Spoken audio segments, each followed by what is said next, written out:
Greetings, I'm Elar. And I'm B.Tee. Welcome to our Did You Know Webisodes.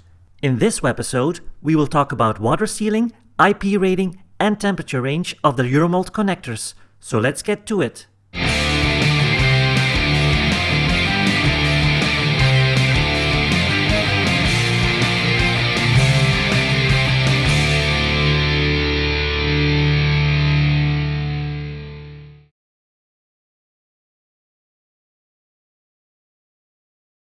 So B.Tee, are the Euromold connectors watertight?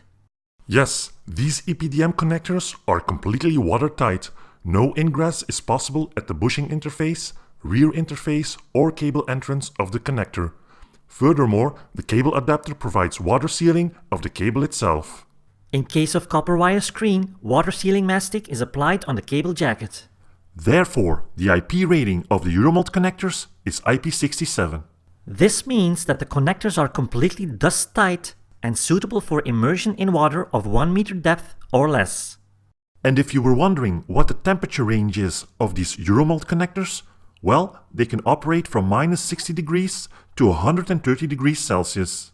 But because of the temperature range of an epoxy bushing, the actual temperature range for the application is from minus 40 degrees to 115 degrees Celsius. That's it for this episode. Thanks for watching and take care.